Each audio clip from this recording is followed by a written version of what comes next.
Hello everyone, आप सभी का अंकुश एकेडमी में स्वागत है। आई होप आप लोग सब अच्छे होंगे और आपकी तैयारी भी अच्छे से चल रही होगी, क्योंकि आपको पता है आपके पास बहुत ही कम समय बचा है। सीजीएल एग्ज़ाम होगा, तो आप लोग अपनी तैयारी अच्छे से कीजिए, ज़्यादा से ज़्यादा प्रैक्टिस सेट बनाइए और जो पढ़े हैं उसी का रिवीजन कीजिए। तो आज का जो प्रैक्टिस सेट है ये 19 है और इसमें साइंस और कंप्यूटर का क्वेश्चन है। इसका पहला पार्ट हो चुका है जिसमें झारखंड जी के क्वेश्चन है और सामान्य अध्ययन का क्वेश्चन है। इसका पीडीएफ हमारे टेलीग्राम ग्रुप पे मिल जाएगा, आप वहाँ से इसको डाउनलोड करके आप इसका टेस्ट के रूप में बना सकते हैं और देख सकते हैं कि हम कितना स्कोर कर सकते हैं। तो चलिए शुरू करते हैं। तो इसमें जानेंगे सामान्य विज्ञान का 20 क्वेश्चन। क्वेश्चन नंबर 71, यदि किसी वस्तु को पानी में डूबी हुई अवस्था में तोला जाए तो हवा में लिए गए भार की तुलना में उसका भार पर क्या प्रभाव पड़ेगा। तो उसका भार क्या होगा, तो उत्प्लावन बल लगने के कारण उसका जो भार होगा उसके भार में कमी होगी। क्या होगा, कमी होगी। तो इसका जो आंसर होगा वो क्या होगा, ऑप्शन सी। क्वेश्चन नंबर 72, यदि प्रकाश या ध्वनि का स्रोत प्रेक्षक के समीप आना आरंभ करता है तो और प्रेक्षक ठीक उसी चाल से दूर हटना आरंभ करता है जब, तो क्या होता है, तरंगदैर्घ्य और आवृत्ति में कोई परिवर्तन नहीं होगा। तो इसका जो आंसर होगा वो क्या होगा, ऑप्शन बी। क्वेश्चन नंबर 73, किसी दर्पण से आप चाहे कितनी ही दूरी पर खड़े हो आपका प्रतिबिंब सदैव सीधा प्रतीत होता है। तो वो किस पे होता है, समतल और उत्तल दर्पण में वस्तु जो होता है उसका प्रतिबिंब हमेशा सीधा प्रतीत होता है। तो इसका जो आंसर होगा वो क्या होगा, ऑप्शन डी। क्वेश्चन नंबर 74, किसी पूर्ण चालक पिंड के अंदर विद्युत क्षेत्र, तो किसी पूर्ण चालक पिंड के अंदर जो विद्युत क्षेत्र होता है वो कैसा होता है, शून्य होता है। तो इसका जो आंसर होगा वो क्या होगा, ऑप्शन सी। क्वेश्चन नंबर 75, निम्नलिखित में से कौन सा ब्रह्मांड में निर्मित प्रथम प्रकार का अणु है। तो प्रथम प्रकार का जो अणु है वो कौन सा है, हीलियम हाइड्राइड। तो इसका जो आंसर होगा वो क्या होगा, ऑप्शन बी। क्वेश्चन नंबर 76, पानी का कौन सा गुण इसे एक अच्छा विलायक बनाता है। तो पानी का कौन सा गुण है जो एक अच्छा विलायक बनाता है, तो उच्च द्विध्रुवी आघूर्ण, इसके कारण जो पानी होता है वो एक अच्छा विलायक बनता है। तो इसका जो आंसर होगा वो क्या होगा, ऑप्शन बी। क्वेश्चन नंबर 77, किसी पदार्थ का उपचयन होता है अति उष्मे, तो उसमें क्या होता है, ऑक्सीजन की वृद्धि हुई हो, ये सही है। ऑक्सीजन का ह्रास हुआ हो, ये नहीं होता। हाइड्रोजन का वृद्धि हुई हो, ये भी नहीं। हाइड्रोजन का ह्रास हुआ हो तब होता है। तो इसका जो आंसर होगा वो क्या होगा, ऑप्शन सी। क्वेश्चन नंबर 78, नीचे दिए गए 4 शब्दों में 3 किसी न किसी प्रकार से एक समान है जबकि एक भिन्न है, तो कौन सा भिन्न है।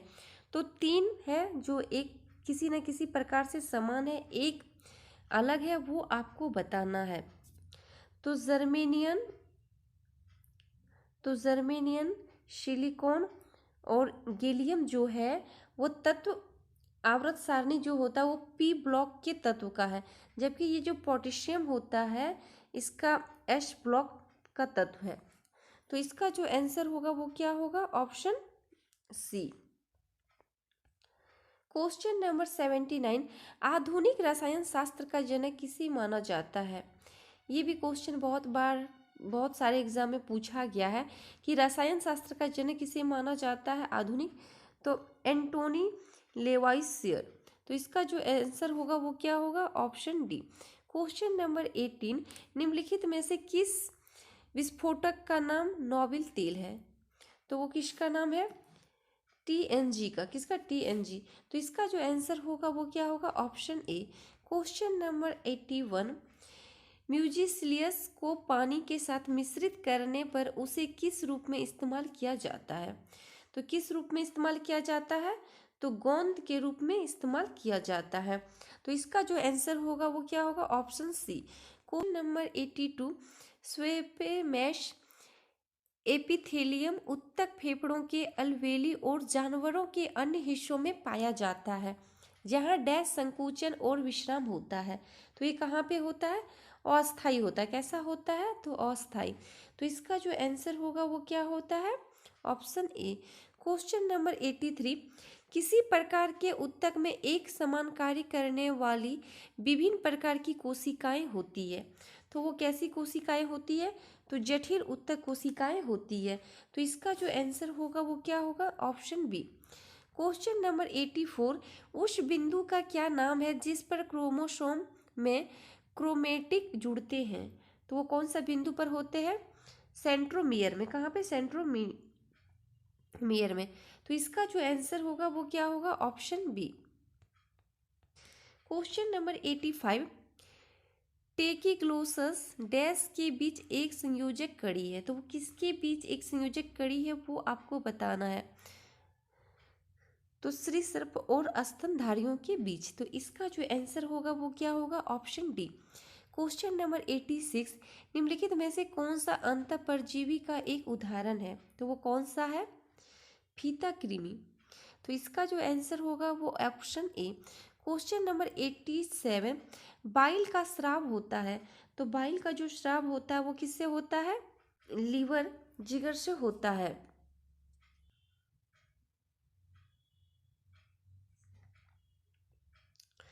बाइल का स्राव होता है। तो बाइल का जो स्राव होता है वो किससे होता है? जिगर से। और ये जो बाइल है वो भोजन के साथ जो आए हानिकारक जीवाणु होता है उसको नष्ट करता है। कौन? बाइल। तो इसका जो आंसर होगा वो ऑप्शन बी। क्वेश्चन नंबर 88, वायु की वह अधिकतम मात्रा जो अधिकतम अंतः श्वसन प्रभाव के बाद निष्कासित की जा सकती है डैश कहलाती है। तो वो क्या कहलाती है? फेफड़े का आयतन कहलाती है। तो इसका जो आंसर होगा वो क्या होगा? Option D. Question number 89, web page dash का उपयोग करके बनाए जाते हैं। तो वेब पेज किससे? HTML का उपयोग से करके बनाए जाते हैं। तो इसका जो आंसर होगा वो क्या होगा? Option C. क्वेश्चन नंबर 90, युस्टोकी नालिका मानव शरीर के किस भाग में स्थित होती है? तो ये मानव शरीर के किस भाग में स्थित होती है? तो कान में। कान के भाग में स्थित होती है। तो इसका जो आंसर होगा वो क्या होगा? Option B. अब क्वेश्चन जानेंगे कंप्यूटर से। क्वेश्चन नंबर 131, जब कई कंप्यूटरों को एक छोटे से क्षेत्र में बिना टेलीफोन के तारों को परस्पर जोड़ दिया जाता है तो उसे क्या कहते हैं? तो उसे क्या कहते हैं? जब किसी छोटे क्षेत्र में बिना टेलीफोन के तारों को परस्पर जोड़ दिया जाता है तो उसे क्या कहते हैं? LAN, local area network. तो इसका जो आंसर होगा वो क्या होगा? Option B. Question number 132, dash आपस में जुड़े सरकारी, शैक्षणिक, कॉरपोरेट, सार्वजनिक और निजी कंप्यूटर की एक वैश्विक प्रणाली है। तो वो कौन सा है? इंटरनेट। तो इसका जो आंसर होगा वो क्या होगा? Option B. क्वेश्चन नंबर 133, अनचाहे ईमेल को सामान्यतः क्या कहा जाता है? तो अनचाहे ईमेल को क्या कहा जाता है? स्पैम। तो इसका जो आंसर होगा वो क्या होगा? Option B. Question number 134, program जो HTML फाइलों और पृष्ठों को सर्व करता है कहलाता है। तो वो क्या कहलाता है? Web page. क्या कहलाता है? Web page. इसका जो आंसर होगा वो option B. Question number 135, internet का स्टैंडर्ड प्रोटोकॉल है तो वो कौन सा है? TCP/IP। तो इसका जो आंसर होगा वो क्या होगा? Option A. क्वेश्चन नंबर 136, निम्नलिखित में से कौन सा एंटीवायरस सॉफ्टवेयर नहीं है? तो इसमें कौन सा एंटीवायरस सॉफ्टवेयर नहीं है वो आपको बताना है। तो ऑप्शन डी जो फायरफॉक्स है ये एंटीवायरस नहीं है बल्कि ये वेब ब्राउज़र है। क्या है? वेब ब्राउज़र है। तो इसका जो आंसर होगा वो क्या होगा? Option D.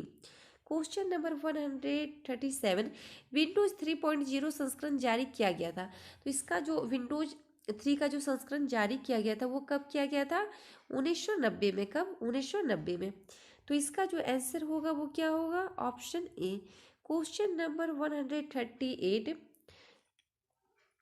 डैश में बटन और मेन्यू होते हैं जिनसे सामान्यतः प्रयुक्त कमांडों को एक्सेस तेजी से होता है। तो किसमें होता है? टूल बार में। तो इसका जो आंसर होगा वो क्या होगा? Option A. क्वेश्चन नंबर 39, किस कुंजी संयोजन का उपयोग एमएस वर्ड में पाठ्य को पेस्ट करने के लिए किया जाता है? तो किसका प्रयोग किया जाता है? Ctrl+V। तो इसका जो आंसर होगा वो क्या होगा? Option A. Question number 140, document के टेक्स्ट को बाएं और दाएं दोनों हाथों मार्जिन पर कौन सी जस्टिफिकेशन अलाइन करती है? तो वो कौन सा होता है? जस्टिफाई। तो इसका जो आंसर होगा वो क्या होगा? Option B. क्वेश्चन नंबर 141, किसी टेक्स्ट का चयनित भाग कहा जाता है? तो किसी टेक्स्ट का जो चयनित भाग होता है वो क्या कहलाता है? ब्लॉक। क्या कहलाता है? ब्लॉक। तो इसका जो आंसर होगा वो option C. Question number 142, Excel में सेलेक्ट किए गए सेल रेंज से एक चार्ट बनाने के लिए कीबोर्ड शॉर्टकट क्या है? तो क्या है? F11। तो इसका जो आंसर होगा वो क्या होगा? Option D. क्वेश्चन नंबर 143, निम्नलिखित में कौन सी सूचना प्रौद्योगिकी परिभाषिक नहीं है? तो वो कौन सा है?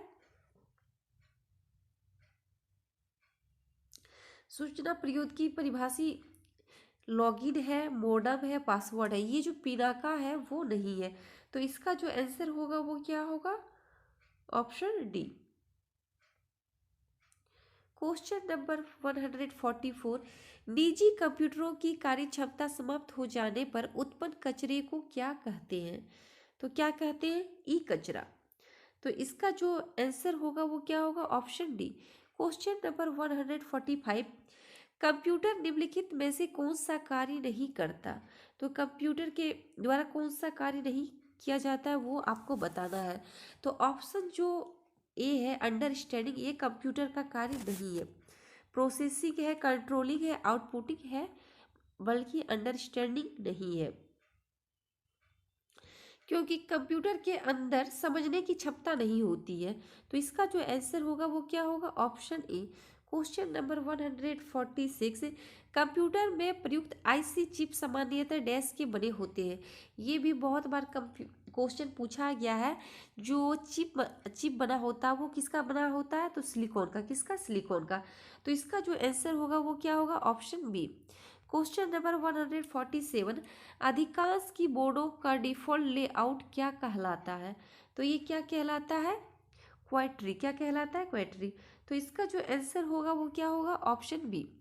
क्वेश्चन नंबर 148, कंप्यूटर माउस किस प्रकार का डिवाइस है? तो कंप्यूटर माउस जो है वो किस प्रकार का डिवाइस है? इनपुट डिवाइस है। तो इसका जो आंसर होगा वो क्या होगा? Option A. Question number 149, computer आवरण केस के पीछे निम्नलिखित में से क्या होता है? तो वो क्या होता है? पैरेलल या प्रिंटर पोर्ट। तो इसका जो आंसर होगा वो क्या होगा? Option D. क्वेश्चन नंबर 150, इनमें से कौन संदर्भ क्षेत्र के सिद्धांत पर कार्य करता है? तो वो कौन सा करता है? Cache memory. तो इसका जो आंसर होगा वो क्या होगा? Option C. संदर्भ के क्षेत्र में जो संदर्भ के क्षेत्र के सिद्धांत पे जो कार्य करता है वो कौन सा करता है? Cache memory. तो इसका जो आंसर होगा वो क्या होगा? Option C. ये सेट 19 का कंप्यूटर और साइंस का क्वेश्चन था। आप इसको अच्छे से देखिए और बहुत जल्द बहुत सारे का कमेंट आ रहा है कि डीएसपी पाठशाला का जो अदर कंटेंट है आप उसको पूरा करा दीजिएगा। मैं आप लोगों को वो भी सारा चीज़ कंटेंट पूरा करा दूंगी। बस आप लोग इसको ज़्यादा से ज़्यादा शेयर कीजिए और बस आप अपने प्रैक्टिस पे फोकस कीजिए, क्योंकि एग्ज़ाम जनवरी में हो सकता है। बाकी तो अभी नहीं फिलहाल कहा जा सकता है कि एग्ज़ाम फिर कैंसिल होगा, क्योंकि वो तो सरकार ही जाने एग्ज़ाम होगा या नहीं होगा। मगर आपको जो डेट मिला है आप उस डेट को मान के अपनी तैयारी कीजिए। और मेरे चैनल पे जो नए हैं वो चैनल को सब्सक्राइब कीजिए, लाइक कीजिए, और अगर वीडियो देख रहे हैं तो वीडियो को प्लीज़ लाइक कीजिएगा। Thank you.